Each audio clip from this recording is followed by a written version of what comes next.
இன்றைக்கி ஒரு mini vlog பார்க்கலாமா? இன்றைக்கி நம்ம எங்கே போகிறோம்னு பார்த்தீங்கன்னா, எங்கள் அக்காவோட ஸ்டோருக்கு வந்து ஸ்நாக்ஸ் பர்ச்சேஸ் பண்ணுறதுக்காக தான் போகிறோம். நான் அன்றைக்கி நார்மலாக லீவ் போட்டு வீட்டில் இருந்தால் எங்கள் அக்கா இருந்துக்கிட்டு கண்டிப்பாக அக்காவுக்கு நீ சப்போர்ட் பண்ணி தான் ஆகணும் வான்னு சொல்லி கடைக்கு கூட்டிகிட்டு போயிட்டாங்க. அங்கே போய் கடைக்கு தேவையான ஸ்நாக்ஸ் எல்லாம் எல்லாத்தையும் வாங்கி முடிச்சுட்டு திரும்பி பார்த்தா 90 ஸ்நாக்ஸு எப்படிங்க வாங்காமல் வர முடியும்? சரின்னு சொல்லிவிட்டு அதில் எல்லாத்துலேயும் கொஞ்சம் கொஞ்சம் வாங்கிட்டு அந்த கடையில் இருக்கக்கூடிய குலோப் ஜாமுன் நான் ரொம்ப நேரமாக பார்த்துக்கிட்டே இருந்தேங்க. அந்த அண்ணா வேறு பாப்பா இது நல்லாயிருக்கும் பாப்பா வாங்கிக்கோங்க அப்படின்னு சொல்லி சொன்னாங்க.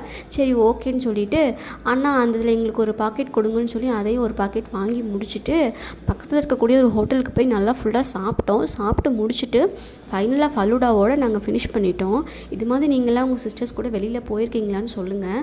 அது மாதிரி வந்து சின்ன பிள்ளையாக இருக்கப்பெல்லாம் ஸ்கூல் விட்டு வந்ததுக்கப்புறமா எங்கள் அம்மா கிட்ட ₹1 ₹2 வாங்கிட்டு போய் இந்த ஸ்நாக்ஸ்லாம் வாங்கி சாப்பிட்டா தான் டேவே ஃபுல்ஃபில் ஆகும். நீங்களும் இப்படியான்னு கண்டிப்பாக எனக்கு சொல்லுங்கள். தேங்க்ஸ் ஃபார் வாட்சிங்.